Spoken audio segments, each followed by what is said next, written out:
tadi, meningkatkan kualitas. Itu boleh-boleh saja dilakukan oleh Dewan Pers, tapi melalui organisasi-organisasi pers, dia nggak langsung gitu ya. Nah, itu tidak ada masalah sebenarnya. Tapi berbicara ketika sertifikasi kompetensi, baru ada masalah. Masalahnya apa? Dia melaksanakan yang bukan wewenangnya. Itu aja, sesuai dengan aturan undang-undang.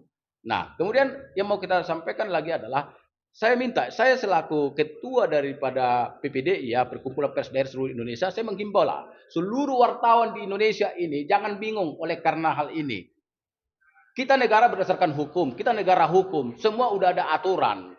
Jadi kadang-kadang memang tidak kita pungkiri ya, banyak juga pihak-pihak kelompok gitu ya, saya nggak menuduh seseorang, membenturkan aturan yang sana ke yang sini demi kepentingan dia. Itu banyak, bukan hanya masalah Dewan Pers dan insan pers saja, tapi di profesi dan lembaga lain pun banyak seperti itu. Padahal kalau kita tinjau kemudian dari peraturan perundang-undangan gitu ya, sebenarnya tidak bertentangan sebenarnya, tapi dipertentangkan dengan interpretasi-interpretasi yang keliru. Nah, makanya ini menjadi masalah seperti persoalan lingkaran setan ini. Jadi dalam kesempatan ini saya tegaskan gitu kepada rekan-rekan saya, dimanapun senior-senior saya, abang-abang saya, adik-adik, bapak-bapak, dimanapun di Indonesia, jangan bingung soal masalah UKW dan SKW oleh BNSP. Kalau pertanyaannya, mana yang sebenarnya kompeten sertifikasi yang benar sesuai dengan aturan yang benar dari negara ini? Iya, sertifikasi kompetensi wartawan yang dikeluarkan oleh BNSP. Itu yang benar.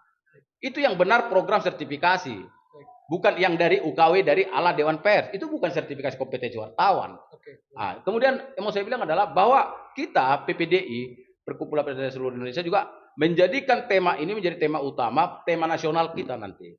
Kita akan ada nanti suatu program bahwa kita akan melakukan seminar-seminar supaya kita kan gini ya, kita ini sebagai insan pers, ini masalah kita. Kita nggak boleh hanya mendengar, mengikuti saja hal-hal yang sebenarnya belum lurus gitu ya. Begitu saja karena akan merugikan kita.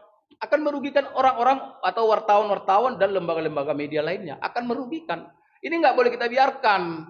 Jadi saya selaku pimpinan organisasi pers di salah satu di Indonesia ini, saya terpanggil untuk meluruskan ini. Saya bukan mencari siapa yang salah, siapa yang benar. Tapi undang-undang, aturan yang ada di negara ini, kita harus luruskan. Kita harus betul-betul sikapi.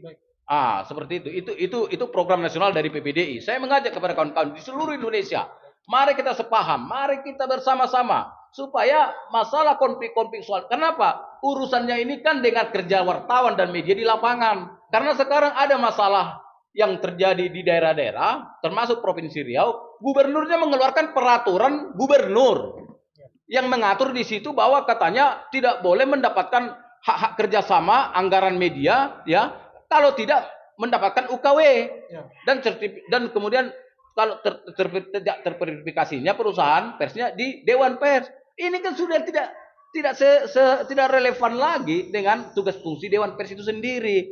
Nah, tetapi kan gubernur ini juga kita pertanyakan ini, kajian seperti apa yang sudah dilakukan untuk mengakurasikan soal aturan-aturannya itu, apakah itu sesuai dengan peraturan perundang-undangan dan semangat daripada undang-undang pers juga. Karena semangat dalam undang-undang pers itu adalah justru pada pasal 2 itu adalah kedaulatan rakyat, itu soal kemerdekaan pers, keadilan itu ya, keadilan dan demokrasi gitu loh. Nah, sekarang kalau kita merujuk kepada peraturan gubernur itu nomor 19 tahun 2001 juga ya, bahwa aturannya itu disebut mensyaratkan UKW dan verifikasi perusahaan media di Dewan Pers. Apakah itu sudah adil?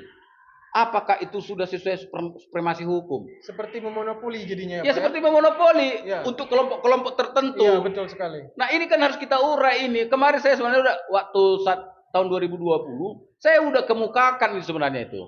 Sudah saya uraikan sebenarnya ini. Tapi gubernurnya saya lihat tidak punya keseriusan dan keberanian untuk kemudian mempertimbangkan kebijakannya. Karena peraturan gubernur kebijakan dia. Karena ini produk dari dia gitu loh. Baik. Artinya perlu digugat peraturan tersebut. Sebenarnya nggak perlu digugat. Kalau perlu digugat itu sah-sah saja. Tapi ngapain kita berlelah-lelah menggugat itu dengan jangka waktu yang lama? Cukup gubernur mencabut aja karena ternyata mendapatkan reaksi perlawanan karena memang dalam rangka ketidakadilan, tidak kemerataan dan tidak supremasi hukumnya tidak dijalankan di situ. Artinya apa? Peraturan itu bisa disebut cacat gitu loh, cacat hukum gitu loh, tidak adil, melukai hati wartawan dan insan pers dan perusahaan-perusahaan media yang lain. Melukai di saat pemerintah atau kepala daerah mengeluarkan kebijakan tapi akan melukai sebahagian masyarakatnya, itu tidak boleh dijalankan. Baik, Gitu loh. baik. Terima kasih Pak Ferry. Ada lagi Pak Ferry kira-kira yang Saya kira itu yang bisa saya himbau dan kemudian saya sampaikan. Saya berharap bahwa dunia pers nasional kita Indonesia bisa makin hari makin baik, dalam artian janganlah kemudian ada polemik-polemik yang sebenarnya tidak perlu dipolemikkan tapi dilakukan demi kepentingan sekelompok orang. Ini yang saya tidak mau. Saya akan tetap hal-hal seperti ini saya perjuangkan, saya akan lawan, saya akan buka, kita buka-bukaan aja lah gitu loh. Siapa yang tidak punya kepentingan? Semua kita ini punya kepentingan. Namanya perusahaan pers ini adalah lembaga ekonomi juga yang juga bisa melakukan kegiatan usaha. Jadi tapi ada tapinya. Jangan kemudian kita ngotot melulu hanya untuk sisi bisnisnya saja. Kita juga harus menghadirkan soal kebenaran-kebenaran, semangat persnya seperti apa, keadilan, demokrasi. Jangan kemudian bisnisnya aja yang kita utamakan, hanya memperkaya kelompok, memperkaya diri. Ini tidak boleh. Kita harus adil gitu loh. Keadilan itu menjadi tema kita bernegara sesuai dengan semangat Undang-Undang Dasar 45. Itu yang bisa saya sampaikan. Terima kasih Pak. Untuk terkait Bapak kan sebagai Ketua Umum DPP Perkumpulan Pers Daerah Seluruh Indonesia. Jadi kalau ada di